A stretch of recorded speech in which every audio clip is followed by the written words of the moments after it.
Hello everyone, welcome back to education point pharmacy. So friends, हम discuss कर रहे थे arrhythmia which is one of the most important and little bit complicated topic. First part में हमने discuss किया था arrhythmia के basic introduction को, कुछ टर्म्स समझे थे हम वहाँ पे। आज के लेक्चर में हम डिफरेंट टाइप्स ऑफ अरिथमिया को समझेंगे और उसके पैथोफिजियोलॉजी को डिटेल्ड में स्टडी करेंगे। तो चलो टाइम वेस्ट ना करते हुए जल्दी से शुरू करते हैं। पहला तो अरिथमिया को एक बार रिवाइज करते हैं। डेफिनेशन, अरिथमिया क्या है? रिदम का बिगड़ जाना, एबनॉर्मल हो जाना। ये एक बेसिक डेफिनेशन है, बट आप इस लेक्चर के बाद डेफिनेशन में थोड़ा सा मॉडिफाई करोगे, ठीक है? वो हम आगे मॉडिफाई करेंगे। फिलहाल आप बेसिक डेफिनेशन ही समझो। रिदम का बिगड़ जाना, एबनॉर्मल हो जाना, एबनॉर्मल रिदम को ही कहते हैं अरिथमिया। हमारा जो हार्ट रेट है वो 60 से 100 beat per minute. Heart rate क्या है? Normal 60 to 100 beat per minute. ये नॉर्मल हार्ट रेट है, या फिर आप कह सकते हो नॉर्मल रिदम है। ये रिदम जब डिस्टर्ब हो जाए, एबनॉर्मल हो जाए, तो क्या कॉज होता है? अरिथमिया। अब ये एबनॉर्मल हो सकता है या फिर 100 से ज़्यादा हो जाए, तो यहाँ पे एक टर्म यूज करते हैं टैकीकार्डिया, या फिर 60 बीट पर मिनट से कम हो जाए तो हम यहाँ पे टर्म यूज करते हैं ब्रेडीकार्डिया।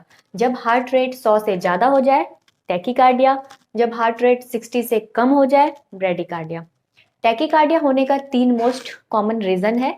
पहला है इंक्रीज्ड ऑटोमेटिसिटी, ट्रिगर्ड एक्टिविटी, और थर्ड वन री एंट्री सर्किट। ये 3 मोस्ट कॉमन रीजन है जिसकी वजह से क्या कॉज होता है? टैकीकार्डिया। ठीक है, अब अरिथमिया में हमें 2 पार्ट पढ़ना है, एक सुप्रावेंट्रिकुलर टैकीकार्डिया के बारे में और वेंट्रिकुलर टैकीकार्डिया के बारे में। पहले तो यहाँ पे ये समझो, सुप्रावेंट्रिकुलर ये वर्ड को समझते हैं। सुप्रावेंट्रिकुलर, वेंट्रिकुलर वेंट्रिकल्स मतलब वेंट्रिकल्स की बात हो रही है। सुप्रा वेंट्रिकल्स के ऊपर वैसा कोई प्रॉब्लम, कोई अरिथमिया जिसका ओरिजिन क्या हो? आर्ट्रिया में हो, मतलब अपर चैम्बर ऑफ हार्ट, वेंट्रिकल्स के ऊपर के पार्ट में कोई ऐसा प्रॉब्लम क्रिएट हो रहा हो जहां से अरिथमिया अराइज हो रहा हो। ओरिजिन क्या है? सुप्रावेंट्रिकुलर, तो वो कहलाएगा supraventricular tachycardia. For example, box मत समझना इसे, ये हार्ट है, ठीक है? तो यहाँ पे ऐसे नोड प्रेजेंट है, यहाँ पे ए बी नोड प्रेजेंट है, और ये अपर चेम्बर ऑफ हार्ट है और ये लोअर चेम्बर ऑफ हार्ट है, विच इज कॉल्ड वेंट्रिकल्स। और अपर चेम्बर ऑफ हार्ट को कहते हैं आर्ट्रिया। तो अगर अरिथमिया कहाँ से जनरेट हो? आर्ट्रिया से, ठीक है? अपर चेम्बर ऑफ हार्ट, वेंट्रिकल्स के ऊपर साइड, तो वो कहलाएगा सुप्रावेंट्रिकुलर। अब यहाँ पे हम टैकीकार्डिया पढ़ रहे हैं, मतलब हार्ट रेट का 100 से ज़्यादा हो जाना, 100 बीट पर मिनट से हार्ट रेट का बढ़ जाना, वो कहलाएगा टैकीकार्डिया। अब ये टैकीकार्डिया अगर जनरेट हो रहा हो आर्ट्रिया में तो वो कहलाएगा सुप्रावेंट्रिकुलर टैकीकार्डिया। इसमें हमें कौन कौन सा पढ़ना है? तो है पहला sinus tachycardia, focal atrial tachycardia, multifocal atrial tachycardia, atrial fibrillation, atrial flutter, और AVNRT एंड AVRT। अभी AVNRT क्या है? फुल फॉर्म है atrio ventricular nodal re entry tachycardia, और AVRT का फुल फॉर्म है atrio ventricular re entry tachycardia. अब हम 1 बाय 1 इसे समझते हैं, ठीक है? पहले देखना है यहाँ पे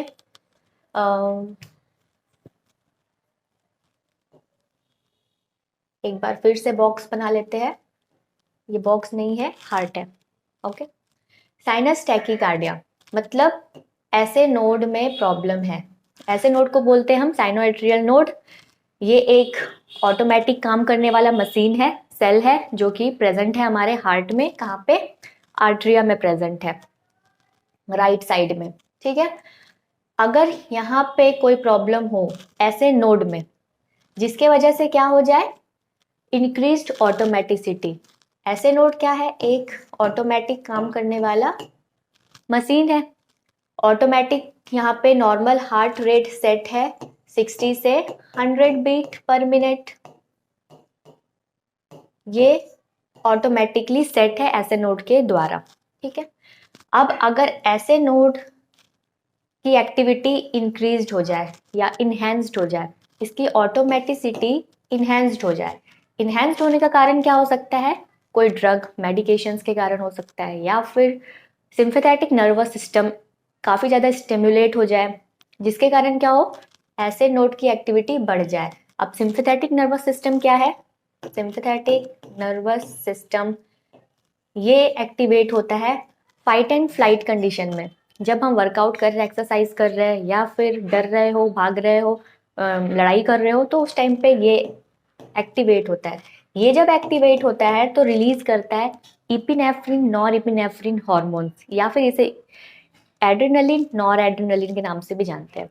ये जब एड्रेनलिन और नॉर एड्रेनलिन रिलीज होता है, ये हार्मोन क्या करता है, जाकर ऐसे नोड के ऑटोमेटिसिटी को इंक्रीज कर देता है।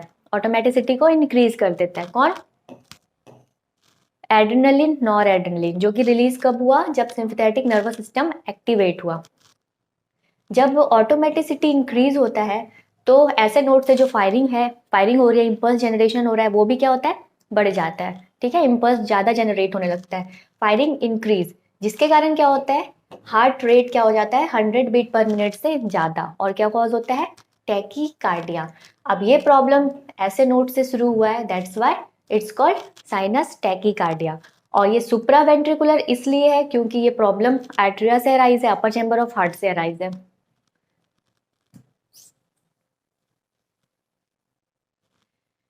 सिंपैथेटिक नर्वस सिस्टम जब एक्टिवेट होता है तो हार्मोन्स रिलीज करता है, वो हमारे हार्ट रेट को इंक्रीज करता है।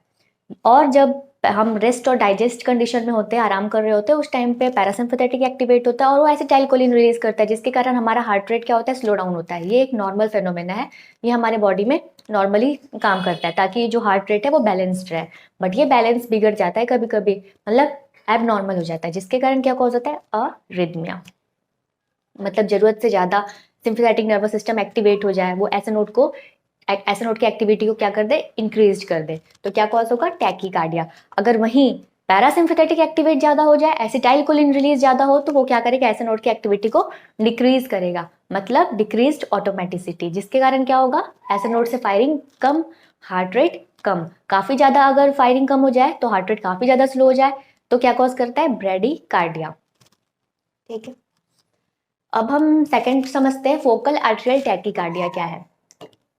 ये भी सुप्रावेंट्रिकुलर टैकीकार्डिया है, मतलब आर्टरियम में अराइज हो रहा है ये प्रॉब्लम। फोकल आर्टरियल टैकीकार्डिया कब कहते हैं, जब ऐसे नोड से फायरिंग तो हो रही है, ठीक है, ऐसा नोड प्रेजेंट है, साथ ही साथ आर्टरिया के मसल्स में कोई और ऐसा, मतलब ऐसे नोड की तरह काम करने वाला कोई और फाइबर्स भी प्रेजेंट है। ठीक है, उसे कहते हैं हम एक्टोपिक फोकाई। क्या कहते हैं, एक्टोपिक फोकाई। यहां से अगर फायरिंग हो रही है, ठीक है, ऐसे नोड से तो फायरिंग नॉर्मल है, बट अगर एक्टोपिक फोकाई से फायरिंग है और वो फास्ट फायरिंग के कारण यहाँ से जो फायरिंग है वो इम्पल्स जनरेट होकर ट्रेवल होकर एबी नोड में जल्दी पहुंच जाता है, रेदर देन ऐसे नोड फायरिंग। ठीक है, यहाँ से जो फायरिंग है वो स्लो है, पर यहाँ का जो फायरिंग है वो फास्ट है, तो वो एबी नोड तक जल्दी पहुंच जाता है, जिसके कारण से क्या होता है, आर्टरिया में रिदम इंक्रीज होने लगता है, एबनॉर्मल रिदम होने लगता है, जिसकी वजह से क्या कॉज होता है, टैकीकार्डिया, क्योंकि ये फास्ट फायरिंग हो रही है यहाँ से एक्टोपिक फोकाई से। अगर ये फोकाई एक प्रेजेंट है तो वो कहलाएगा फोकल आर्टरियल टैकीकार्डिया। वहीं अगर एक्टोपिक फोकाई एक से ज्यादा प्रेजेंट है, ठीक है, तो वो कहलाएगा मल्टीफोकल आर्टरियल टैकीकार्डिया।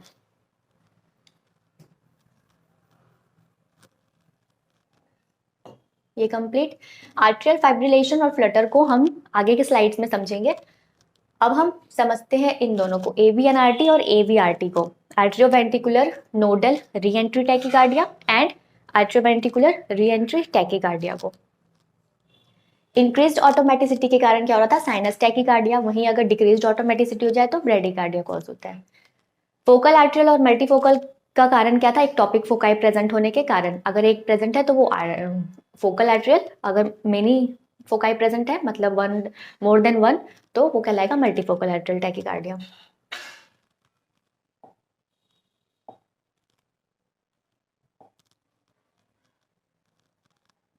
एवीआरटी में क्या होता है, एसेसरी पाथवे प्रेजेंट होता है, जिसके कारण क्या होता है, री एंट्री सर्किट फॉर्म होता है। हम देखते हैं एसेसरी पाथवे क्या है और कहाँ पे प्रेजेंट है। अगर हम हार्ट में देखें डायग्राम, तो यहाँ पे ए बी नोड प्रेजेंट है, यहाँ पे ऐसे नोड।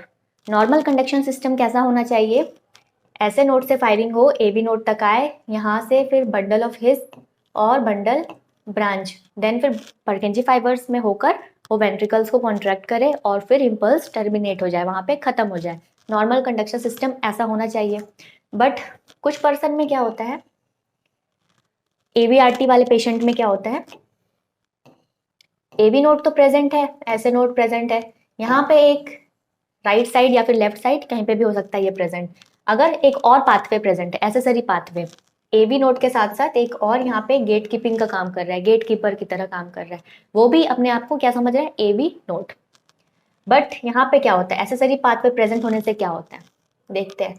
ऐसे नोड से फायरिंग हुई, वो गया एबी नोड तक और आर्ट्रिया में स्प्रेड हुआ, उसे आर्ट्रिया में स्प्रेड होने के बाद एबी नोड से आना चाहिए, और एबी नोड से आने के बाद फिर कहाँ, बंडल ब्रांच और फिर वेंट्रिकल्स तक जाना चाहिए।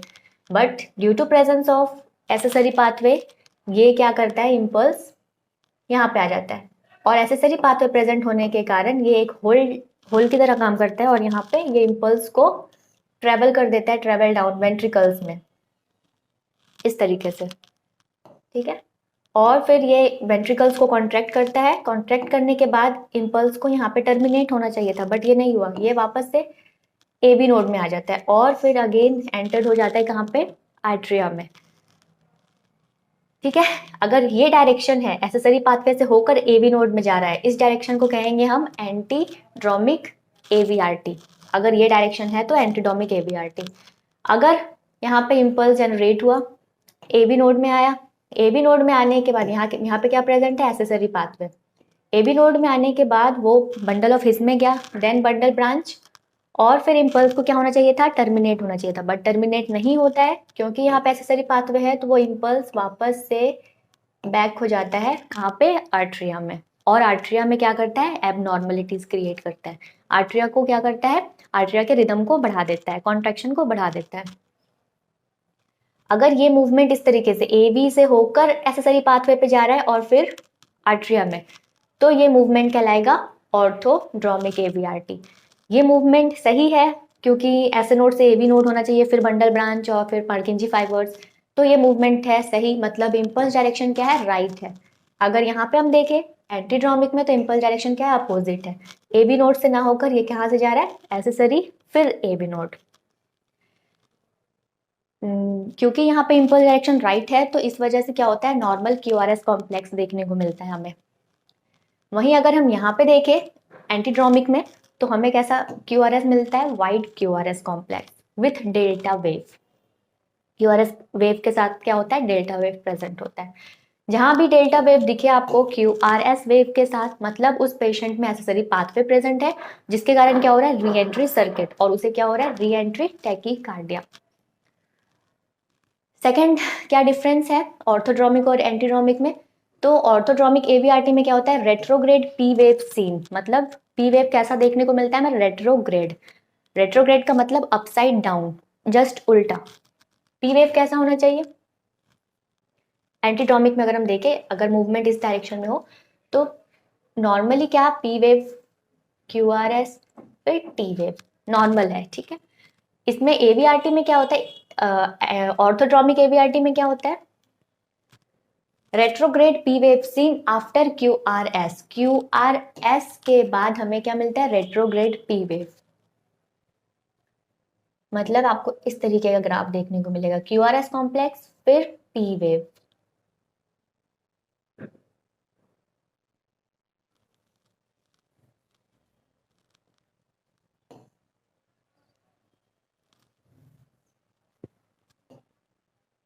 Q R S complex, T wave, फिर क्या मिलेगा, P wave, again Q R S, T wave, फिर पी वेव। और पी वेव आप देखो, नोटिस करो यहाँ पे रेट्रोग्रेड है, ये है पी वेव, जो कि क्या है, रेट्रोग्रेड है। नॉर्मली कैसा होता है पी वेव, रेट्रोग्रेड नहीं होता है, ठीक है। ये अपसाइड डाउन के कारण है, इसलिए यहाँ पे कहते हैं हम retrograde P wave, just after Q R S complex. वहीं अगर हम एंटीड्रोमिक में देखेंगे तो हमें पी वेव नहीं देखने को मिलता, पी वेव जनरली नहीं देखने को मिलता, बट अगर देख भी रहे हैं, अगर है भी प्रेजेंट, तो कैसा होगा, retrograde just before Q R S, just before Q R S, मतलब पहले पी वेव आपको मिलेगा, फिर Q R S wave, T wave, again P wave, तुरंत से क्यू आर एस वेव, और फिर टी वेव, और ये कैसा है, रेट्रोग्रेड है, ये कैसा है, रेट्रोग्रेड है, रेट्रोग्रेड पी वेव है। तो ये कुछ डिफरेंस है दोनों में। अब हम समझते हैं AVNRT। AVNRT का फुल फॉर्म है atrioventricular nodal re entry tachycardia. मतलब यहाँ पे प्रॉब्लम था एसेसरी पाथवे के कारण, यहाँ पे प्रॉब्लम है AV नोड में, AV नोड में कोई प्रॉब्लम है, जिस वजह से क्या हो रहा है, AV नोड डिसफंक्शन के कारण क्या हो रहा है, री एंट्री सर्किट अराइज हो रहा है।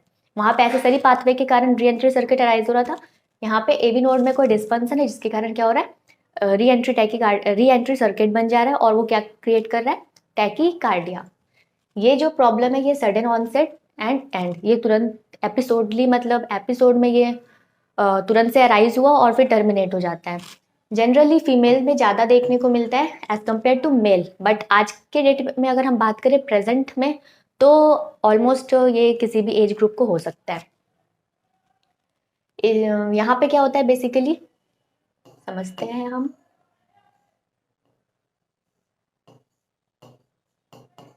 एवी नोड में प्रेजेंट होता है दो पाथवे, एक होता है फास्ट पाथवे, एक होता है slow pathway. Fast pathway, slow pathway, इसे अल्फा पाथवे भी कहते हैं और बीटा पाथवे भी कहते हैं, ठीक है। ये है आर्ट्रिया, आर्ट्रिया से कोई भी ऐसे नोड से फायरिंग हुई, ठीक है, ऐसे नोड से क्या हुआ, इंपल्स जनरेशन हुआ, वो आर्ट्रिया से होकर कहाँ पे आया, एबी नोड में। एबी नोड में आने के बाद यहाँ पे दो पाथवे प्रेजेंट है, तो ये इंपल्स क्या होता है, डिवाइड हो जाता है, एक चला जाता है फास्ट पाथवे में, एक चला जाता है स्लो पाथवे में। फास्ट पाथवे में कंडक्शन फास्ट है, तो वो फास्ट कंडक्शन होने के बाद कहाँ चला जाता है, वेंट्रिकल्स में, और वेंट्रिकल्स क्या होता है, कॉन्ट्रैक्ट होता है। और एक चीज यहाँ पे आपको नोट करना है कि फास्ट पाथवे में क्या होता है, long refractory period, long refractory period, और स्लो में क्या होता है, शॉर्ट रिफ्रैक्टरी पीरियड, ठीक है। लॉन्ग रिफ्रैक्टरी पीरियड होने के कारण यहाँ के सेल को कुछ समय तक, मतलब वो कंडक्शन के लिए इनकैपेबल होता है लॉन्ग समय तक, लेकिन शॉर्ट रिफ्रैक्टरी पीरियड होने के कारण यहाँ के जो सेल्स है, यहाँ के जो मसल्स है, वो तुरंत से कैपेबल हो जाते हैं कंडक्शन सिस्टम के लिए। तो अब हम समझते हैं, अगर ऐसे नोड से फायरिंग हुई, ठीक है, मतलब साइनस रिदम है, नॉर्मल रिदम है, तो वो रिदम यहाँ पे आएगा, वो एक स्लो पाथवे में चला जाएगा, एक फास्ट पाथवे में। फास्ट पाथवे में जो जाएगा वो तुरंत से वेंट्रिकल्स में चला जाएगा, और जो स्लो पाथवे में है वो धीरे धीरे से मूव होकर आएगा, क्योंकि ये पाथवे स्लो है, और यहाँ पे आने के बाद ये ब्लॉक हो जाएगा, क्योंकि यहाँ पे और वेंट्रिकल्स में ऑलरेडी एक इम्पल्स जा चुका है, और साथ ही साथ ये इम्पल्स यहाँ पे जब आएगा, तो जब ये दोनों इम्पल्स आपस में टकराएंगे तो वहाँ पे इम्पल्स कैंसिलेशन हो जाएगा, ठीक है, यहाँ पे इम्पल्स कैंसिलेशन हो गया। ये नॉर्मल रिदम है जो कि फास्ट पाथवे के थ्रू हुआ है। अब देखते हैं सेकंड में, सेकंड केस समझते हैं।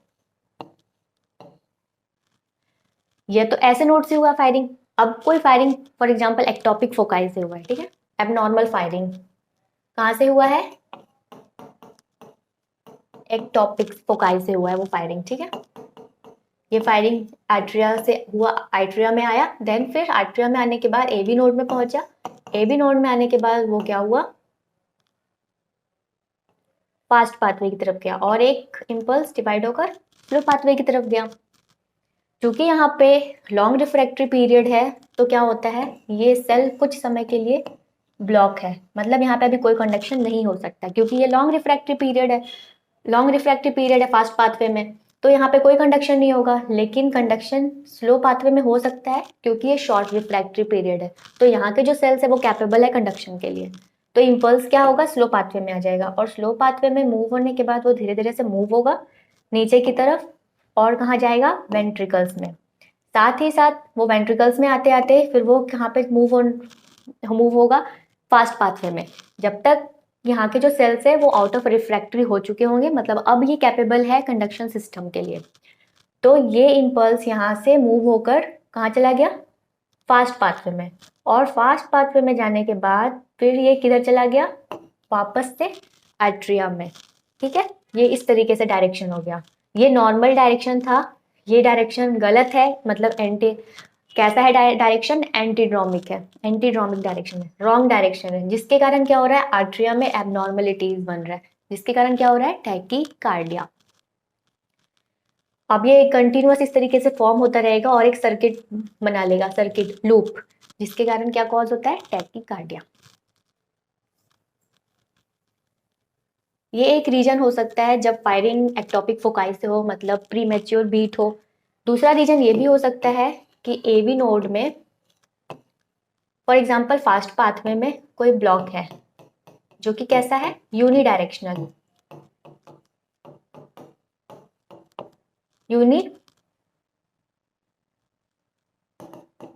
यूनिडायरेक्शनल ब्लॉक है, कैसा है, यूनिडायरेक्शनल ब्लॉक, जिसके कारण क्या होता है, कोई इम्पल्स जनरेट हुआ, वो यहाँ पे आने के बाद ब्लॉक हो गया, वो आगे पास नहीं हो पाया, बट वो स्लो पाथवे में मूव हो गया। स्लो पाथवे में मूव होने के बाद वो चला गया वेंट्रिकल्स में, और वेंट्रिकल्स कॉन्ट्रैक्शन हुआ। साथ ही साथ ये इम्पल्स कहाँ पे आ सकता है, फास्ट पाथवे में, क्योंकि यूनिडायरेक्शनल है, मतलब एक साइड से ब्लॉक है, इधर से अगर इम्पल्स जाए तो वो मूव हो सकता है। तो वो मूव होकर फिर से फास्ट पाथवे में चला गया और अगेन कहाँ चला गया, आर्ट्रिया में। तो इस कारण से भी क्या होता है, re entry loop circuit loop बन जाता है, जिसके कारण क्या होता है कि वो इम्पल्स एक ही डायरेक्शन में बार बार री एंटर होता है, और क्या कॉज करता है, atrial premature atrial contraction या फिर टैकीकार्डिया। ये री एंट्री सर्किट तो हम समझ गए हैं क्या मैकेनिज्म है। अब इसके हम टाइप्स देखते हैं, स्लो फास्ट एवीएनआरटी, इसके कुछ टाइप्स है, अभी जो मैंने डिस्कस किया था, ये स्लो पाथवे में आने के बाद से फिर वो मूव होकर फास्ट पाथवे में जाए, तो ये डायरेक्शन ये कहलाएगा स्लो फास्ट एवीएनआरटी। फास्ट स्लो एवीएनआरटी भी हो सकता है, मतलब इम्पल्स फास्ट पाथवे में आने के बाद स्लो पाथवे में जाए, ठीक है, और वापस से इस तरीके से डायरेक्शन हो, तो ये कहलाएगा फास्ट स्लो। और स्लो स्लो भी होता है, जनरली मोस्ट कॉमनली देखा गया है, अधिकतर लोगों को ये प्रॉब्लम होता है, स्लो फास्ट एवीएनआरटी इस तरीके का, ठीक है।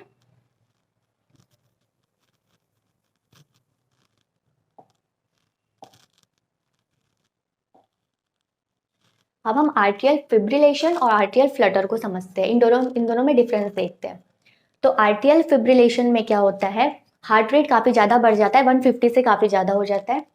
यहाँ पे क्या होता है, इम्पल्स इरेगुलर तरीके से होता है, रिदम इरेगुलर होता है, साथ ही साथ आर आर इंटरवल भी इरेगुलर होता है।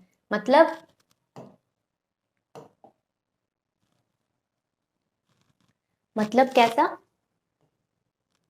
P wave, Q R S wave, T wave, फिर से P wave, Q R S wave, T wave, और Q R S, Q R S, ये जो है ये आर आर इंटरवल है। मतलब अगर ये आर आर इंटरवल रेगुलर है, आगे के जो भी रिदम्स होने वाले हैं वो भी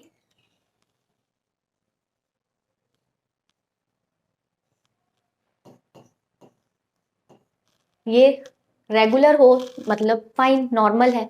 बट आर्ट्रियल फिब्रिलेशन में क्या होता है, ये जो ड्यूरेशन है ये कहीं पे ज़्यादा, कहीं पे कम, कहीं पे ज़्यादा, कहीं पे कम, इस तरीके से आपको देखने को मिलता है, मतलब इरेगुलर तरीके से। तो आर आर इंटरवल इरेगुलर होता है आर्ट्रियल फिब्रिलेशन में।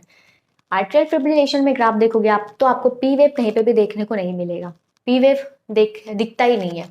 इसके कुछ कॉज हो सकते हैं, मेटाबॉलिक डिसऑर्डर के कारण, हाइपरथायरॉयडिज्म, हाइपोथायरॉयडिज्म, या फिर कभी हार्ट फेलियर या वाल्व डिसऑर्डर है, पेशेंट में कोई हार्ट डिजीज पहले से है, मायोकार्डियल इन्फार्क्शन है, या फिर उस पेशेंट में कभी हार्ट सर्जरी हुई हो, जिसके कारण भी क्या कॉज हो सकता है, atrial fibrillation, coronary artery disease के कारण भी हो सकता है। सेकेंड रीजन, मल्टीपल फोकाई अगर प्रेजेंट है आर्ट्रिया में, मल्टीपल फोकाई प्रेजेंट है, जिसके कारण क्या हो रहा है, जो इलेक्ट्रिकल इम्पल्स जनरेट हो रहा है वो काफ़ी ज़्यादा फास्टली जनरेट हो रहा है, और ये भी कॉज कर सकता है आर्ट्रियल फिब्रिलेशन को। ये जो आर्ट्रियल फिब्रिलेशन है ये कॉम्प्लिकेटेड है, हाईली रिस्की है। इसमें जो क्यू आर एस कॉम्प्लेक्स है वो हमें नैरो देखने को मिलता है, मतलब normal. Normal Q R S complex क्या होना चाहिए? लेस देन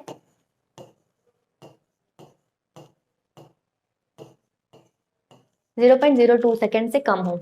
अगर ज्यादा है मतलब वो wide Q R S complex है।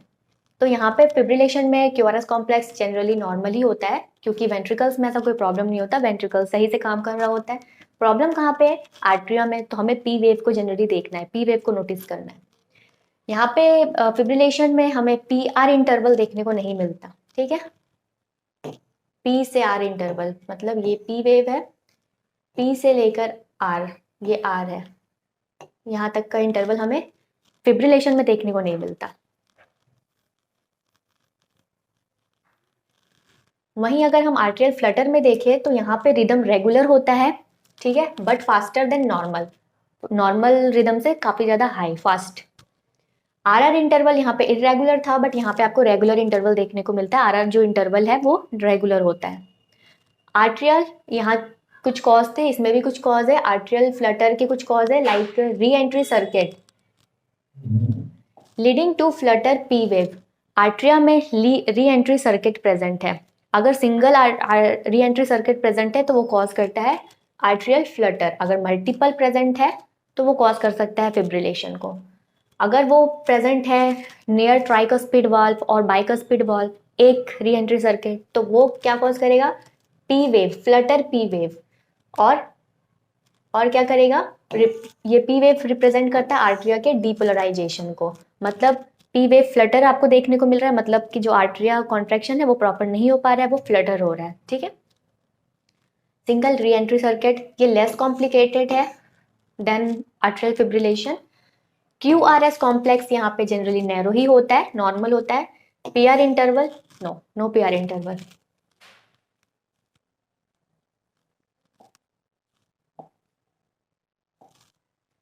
ग्राफ देखते हैं फिब्रिलेशन में और फ्लटर में क्या अंतर है। तो देखो ये आर आर इंटरवल इरेगुलर तरीके से, कहीं पे ज्यादा गैप, कहीं पे कम, कहीं पे ज्यादा, कहीं पे ज्यादा, कहीं पे कम, इस तरीके से इरेगुलर पैटर्न में है। बट अगर हम फ्लटर में देखेंगे तो R R interval almost regular ही मिलता है हमें। यहाँ फिब्रिलेशन में कोई पी वेव आपको नहीं देखने को मिल रहा है, मतलब प्रॉपर पी वेव आपको दिखाई नहीं देगा। बट फ्लटर में पी वेव देखने को मिल रहा है, लेकिन कैसा? टूथ लाइक, ठीक है, नोकीला, इस तरीके से, इस तरीके से देखने को मिलेगा। दो तीन वेव देखने को मिलेंगे आपको पी वेव, उसके बाद से फिर आपको क्यू आर एस कॉम्प्लेक्स देखने को मिलेगा, फिर टी वेव, उसके बाद से फिर से इस तरीके का अपियरेंस देखने को मिलेगा जो कि क्या है? P wave, flutter P wave, फिर Q R S complex, again T wave, flutter P wave. ये पी वेव फ्लटर तरीके से देखने को मिलता है, इसलिए यहाँ पे नाम है आर्ट्रियल फ्लटर।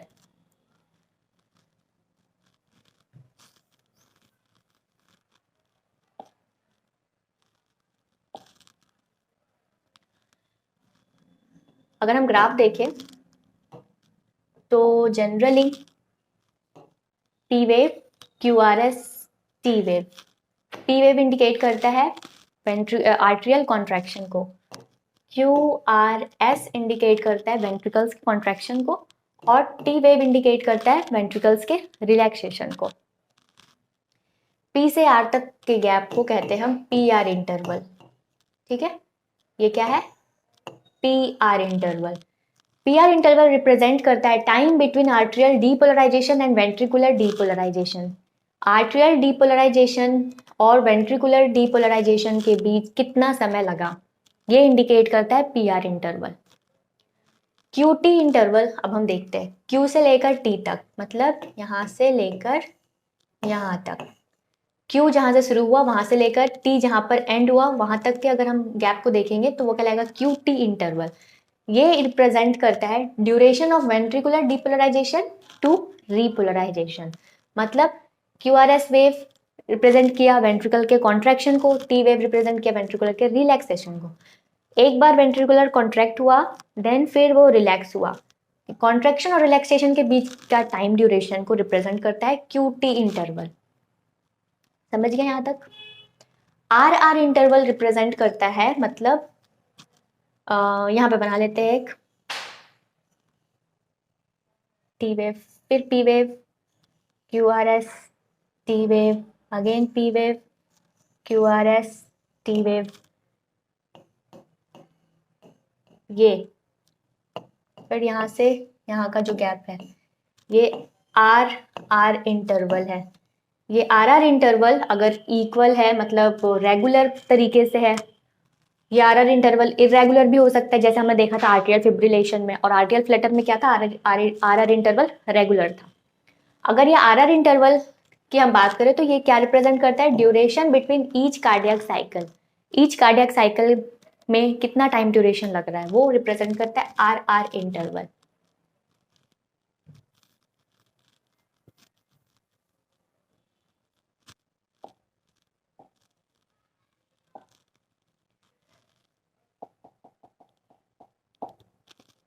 सो फ्रेंड्स, इस लेक्चर में अरिथमिया, जिसमें सुप्रावेंट्रिकुलर टैकीकार्डिया और ये साइनस टैकीकार्डिया हो चुका है, फोकल आर्टेरियल टैकीकार्डिया कंप्लीट, ये दोनों भी हो चुका है और ये भी कंप्लीट। अब हम वेंट्रिकुलर टैकीकार्डिया की तरफ चलते हैं। मतलब प्रॉब्लम कहाँ पे है, वेंट्रिकल्स में। अरिथमिया कहाँ से अराइज हो रहा है, वेंट्रिकल से अराइज हो रहा है। तो यहाँ पे बेसिकली आपको 3 पढ़ना है। वेंट्रिकुलर टैकीकार्डिया क्या है, प्रोलॉन्ग क्यूटी इंटरवल और वेंट्रिकुलर फिब्रिलेशन। वेंट्रिकुलर टैकीकार्डिया में 2 पढ़ना है आपको। पहला मोनोमॉर्फिक वेंट्रिकुलर टैकीकार्डिया, दूसरा पढ़ना है आपको पॉलीमॉर्फिक वेंट्रिकुलर टैकीकार्डिया। ये जो वर्ड है ना, ये इस तरफ लिखा होना चाहिए, यहाँ पे गलती से आ गया। मोनोमॉर्फिक वेंट्रिकुलर टैकीकार्डिया मीन्स, एक बार फिर से हार्ट बनाते हैं। जैसा कि हमने देखा था फोकल आर्टेरियल टैकीकार्डिया में एक्टोपिक फोकाई प्रेजेंट है, कहाँ पे, आर्ट्रिया में। उसी तरीके से मोनोमॉर्फिक वेंट्रिकुलर टैकीकार्डिया में एक्टोपिक फोकाई कहाँ पे प्रेजेंट होता है, वेंट्रिकल्स में। कहीं पे भी हो सकता है वो, यहाँ पे कहीं पे भी। अगर एक प्रेजेंट है तो मतलब मोनोमॉर्फिक वेंट्रिकुलर टैकीकार्डिया। अगर एक से ज्यादा ये एक्टोपिक फोकाई प्रेजेंट है, हो सकता है वो लेफ्ट साइड प्रेजेंट हो या फिर राइट साइड भी प्रेजेंट हो सकता है, इधर भी प्रेजेंट हो सकता है, तो वो कहलाएगा polymorphic ventricular tachycardia. Prolong QT interval आगे समझेंगे क्या है। ये कॉज करता है टॉर्सेट डी पॉइंट।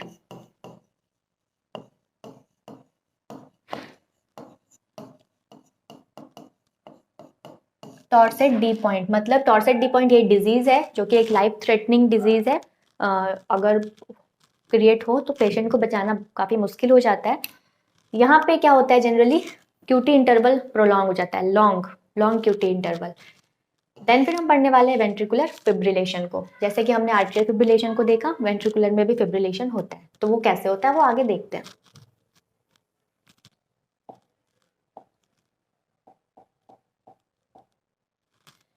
वेंट्रिकुलर टैकीकार्डिया मतलब वेंट्रिकल में प्रॉब्लम है। प्रॉब्लम होने से क्या हो रहा है, हार्ट रेट का बढ़ जा रहा है। हार्ट रेट क्या हो रहा है, 100 से ज्यादा हो जा रहा है। Tachycardia due to presence of problem in ventricles. अगर वेंट्रिकल में प्रॉब्लम है तो ग्राफ कैसा रहेगा, ईसीजी में QRS कॉम्प्लेक्स जब आप देखोगे तो वो वाइड हो जाएगा, मतलब ग्रेटर देन 0.12 सेकेंड। रेट क्या होगा, 100 बीट से ज्यादा। सस्टेन्ड वेंट्रिकुलर टैकीकार्डिया, यहाँ पे वेंट्रिकुलर टैकीकार्डिया 2 टाइप के हैं, सस्टेन्ड वेंट्रिकुलर टैकीकार्डिया और नॉन सस्टेन्ड वेंट्रिकुलर टैकीकार्डिया। अगर सस्टेन्ड वेंट्रिकुलर टैकीकार्डिया की बात करें तो यहाँ पे क्या होता है, if abnormal rhythm last less than 30 second, abnormal जो रिदम क्रिएट हुआ है वो अगर 30 सेकेंड से कम में, पहले में 30 सेकेंड से पहले खत्म हो जाए, स्टार्ट हो देन टर्मिनेट हो जाए, तो वो कहलाएगा 30 सेकेंड से अगर पहले टर्मिनेट हो जाए तो वो कहलाएगा नॉन सस्टेन्ड वेंट्रिकुलर टैकीकार्डिया। अगर 30 सेकेंड से ज़्यादा टाइम लग जाए उस एबनॉर्मल रिदम को खत्म होने में तो वो कहलाएगा सस्टेन्ड वेंट्रिकुलर टैकीकार्डिया। ओके, यहाँ पे कुछ टाइप्स है, जैसा मैंने अभी बताया था, मोनोमॉर्फिक वेंट्रिकुलर टैकीकार्डिया और polymorphic ventricular tachycardia. Polymorphic ventricular tachycardia भी 2 टाइप के हैं। एक होता है जिसमें क्यूटी इंटरवल नॉर्मल होता है, एक होता है क्यूटी इंटरवल प्रोलॉन्ग हो जाना। प्रोलॉन्ग क्यूटी इंटरवल कॉज करता है टॉर्सेट डी पॉइंट।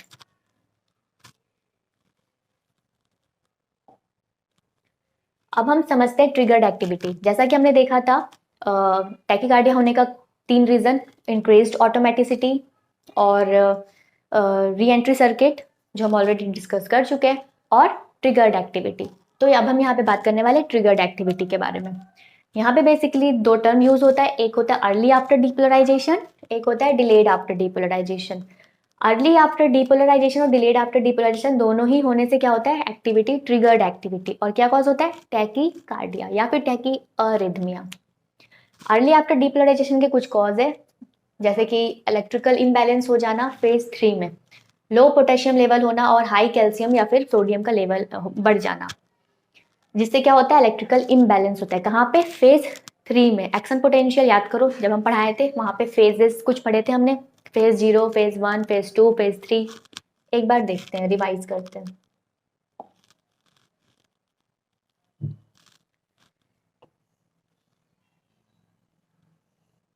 ये एक्शन पोटेंशियल है, फेज 0 है ये, phase 0, phase 1, phase 2, phase 3, phase 4। Phase 0 कहलाता है डीपोलराइजेशन। मतलब पहले सेल क्या होता है, नेगेटिवली पोलराइज्ड होता है। जब सोडियम एंटर होता है सेल के अंदर, तो वो धीरे धीरे क्या होता है, पॉजिटिवली पोलराइज्ड और ऊपर की तरफ मूव होता है। और सोडियम जब एंटर होता है तो क्या होता है, डीपोलराइजेशन, मतलब कॉन्ट्रैक्शन। कुछ दूर आने के बाद क्या होता है, पोटेशियम चैनल ओपन हो जाता है और कैल्शियम चैनल भी ओपन हो जाता है। उस केस में क्या होता है, पोटेशियम और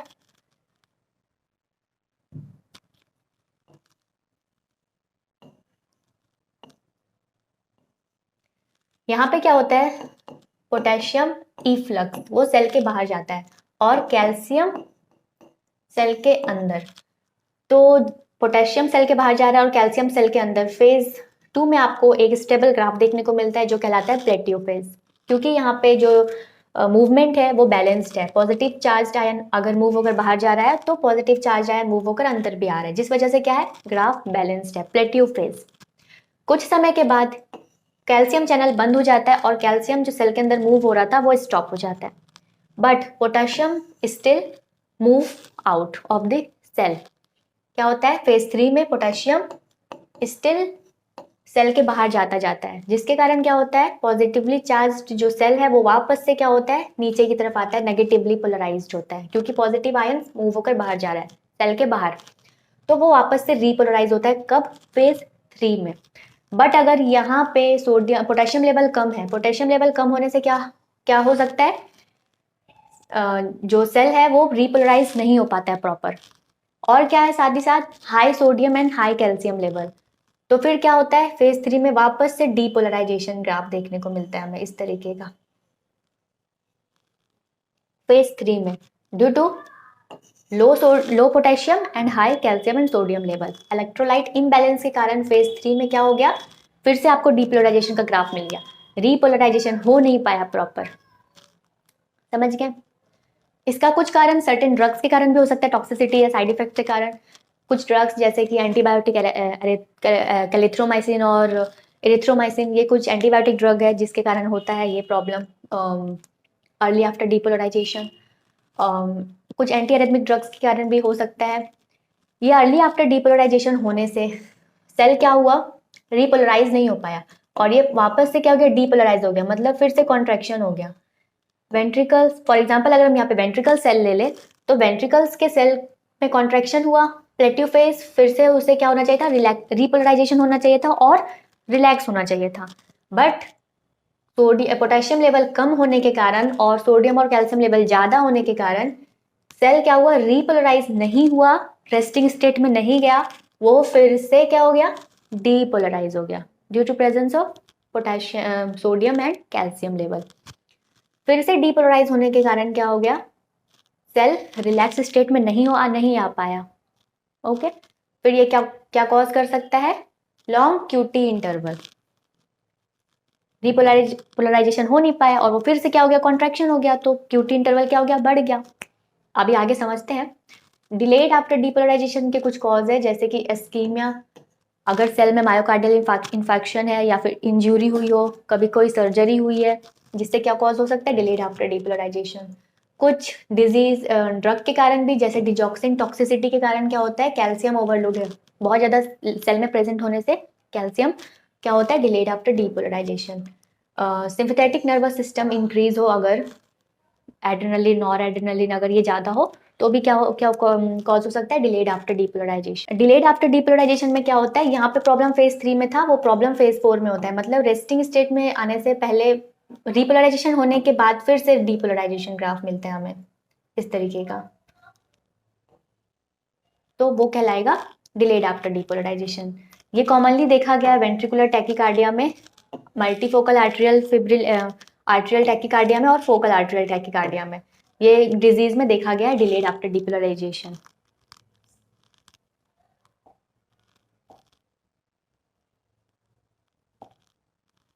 अब हम समझते हैं लॉन्ग क्यूटी सिंड्रोम। सिंड्रोम है मतलब ये कॉन्जेनाइटल हो सकता है, बाय बर्थ हो सकता है। तो लॉन्ग क्यूटी सिंड्रोम में होता क्या है, basically mall function of ion channel में म्यूटेशन हो जाता है, आयन चैनल प्रॉपर तरीके से काम नहीं कर पाता है, जिससे क्या होता है, empire ventricular repolarisation, ventricular proper repolarise नहीं हो पाता है, बिकॉज ऑफ आयन चैनल काम नहीं कर रहा है, सोडियम जो इलेक्ट्रोलाइट है वो प्रॉपर, पोटेशियम लेवल कम है, सोडियम और कैल्शियम लेवल ज़्यादा है, इलेक्ट्रोलाइट इम्बैलेंस है, जिसके कारण सेल को रीपोलराइज होना था बट वो रीपोलराइज ना होकर वापस से डीपोलराइज हो रहा है, ठीक है। तो वेंट्रिकुलर रीपोलराइज नहीं हो पाता है प्रॉपर, जिसके कारण क्या ट्रिगर हो सकता है, टॉर्सिड डी पॉइंट। अब हम देखते हैं क्यूटी इंटरवल क्या रिप्रेजेंट करता है। For example P wave, Q R S wave, T wave, again P wave, Q R S wave, T wave, Q R S T, Q R S T, ventricular depolarization मतलब contraction, T wave ventricular relaxation मतलब repolarization. फिर यहाँ पे अगर हम बात करें Q R S T, ventricular depolarization and ventricular repolarization relaxation. यहाँ पे क्यू टी इंटरवल हम देख रहे हैं ना, तो यहाँ क्यू जहाँ से शुरू हुआ वेंट्रिकुलर कॉन्ट्रैक्शन से लेकर वेंट्रिकुलर रिलैक्सेशन तक, जहाँ पे टी वेव एंड हुआ वहां तक के इंटरवल को कहते हैं हम क्यू टी इंटरवल। ये क्यू टी इंटरवल रिप्रेजेंट करता है time taken for ventricular depolarization and repolarization. Ventricular depolarization, ventricular repolarization होने में कितना समय लगा वो रिप्रेजेंट करता है Q T interval. Long Q T syndrome में क्या होता है, ये क्यूटी इंटरवल इंक्रीज हो जाता है, जैसे ये यहाँ पे होना चाहिए बट ये कैसा हो रहेगा,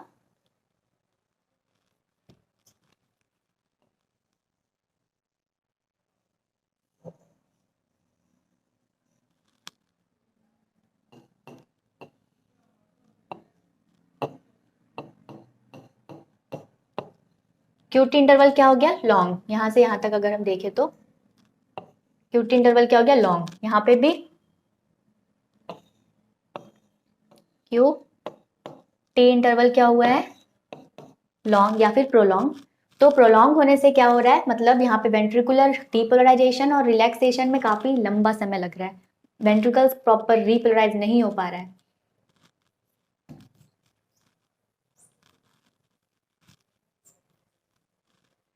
अब ये लॉन्ग क्यूटी सिंड्रोम के कुछ कॉज है, कॉन्जेनाइटल हो सकता है, ये बाय बर्थ भी हो सकता है, कुछ मेडिसिन के साइड इफेक्ट के कारण, या फिर लो पोटेशियम लेवल होने के कारण। पोटेशियम रिस्पॉन्सिबल है रिपोलराइजेशन के लिए, पोटेशियम लेवल कम है तो वो रिपोलराइज नहीं हो पा रहा है प्रॉपर समय पे, और क्या हो रहा है, क्यूटी इंटरवल प्रोलॉन्ग हो जा रहा है, मतलब duration between ventricular depolarization and ventricular repolarization क्या हो गया, बढ़ गया। इसमें क्या होता है, rapid irregular Q R S complex देखने को मिलता है। सिम्टम, सिंकोप, पेशेंट बिल्कुल अनकॉन्शियस हो जाते हैं अचानक, और कार्डियक अरेस्ट, क्योंकि वेंट्रिकल्स काफ़ी फास्ट मतलब वो बीट हो रहा होता है और प्रॉपर जो ब्लड है वो बॉडी पंप नहीं हो पाता है, हार्ट से पूरे बॉडी तक नहीं पहुंच पाता है, तो सडन कार्डियक अरेस्ट होने की संभावना होती है यहाँ पे। कॉज क्या है, वही लो potassium level, magnesium level low, और कुछ ड्रग्स के कारण भी हो सकता है। ट्रीटमेंट, फर्स्ट लाइन ट्रीटमेंट हम देते हैं मैग्नीशियम, इंट्रावेनस मैग्नीशियम देते हैं हम, इंट्रावेनस इंजेक्ट करते हैं मैग्नीशियम, और हमारा इनिशियल डोज होता है 2 ग्राम, 2 ग्राम इंजेक्ट करते हैं हम मैग्नीशियम इंट्रावेनसली। डी पॉइंट का ये ग्राफ है,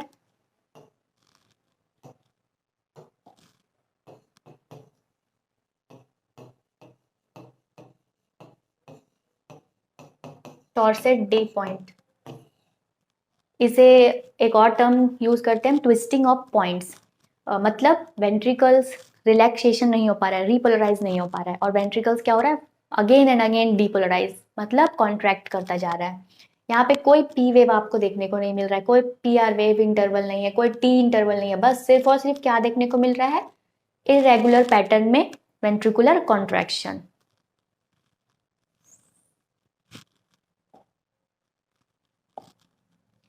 वेंट्रिकुलर फिब्रिलेशन क्या है? वेंट्रिकुलर फिब्रिलेशन, यहाँ पे भी आपको जब ईसीजी ग्राफ देखोगे तो आपको यहाँ पे कोई टी वेव नहीं देखने को मिलेगा, पी वेव नहीं, कोई क्यूआरएस कॉम्प्लेक्स नहीं।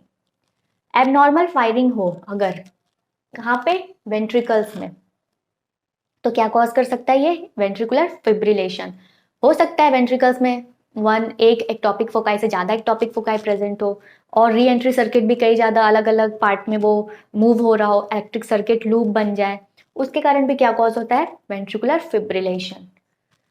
मोस्ट सीरियस है ये डिसऑर्डर, मोस्ट सीरियस कंडीशन है, disorder of electric activity cause ventricular to fibrillate. Electrical activity में डिसऑर्डर होने से, डिस्टर्बेंस होने से, एबनॉर्मल होने से वो क्या करता है, वेंट्रिकुलर फिब्रिलेशन कॉज करता है, मतलब वेंट्रिकुलर प्रॉपर कॉन्ट्रैक्ट ही नहीं हो पाता है, प्रॉपर ब्लड को पंप नहीं कर पाता है।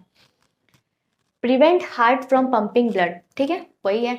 सिम्टम क्या है, हार्ट सडन कोलैप्स हो जाता है और sudden cardiac arrest, sudden person की डेथ हो जाती है।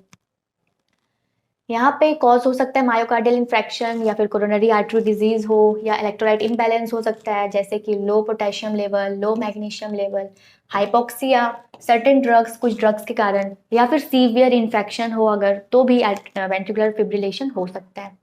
ट्रीटमेंट में हम इम्प्लांटेबल डिफिब्रिलेटर यूज करते हैं, मॉडर्न डिवाइस है ये।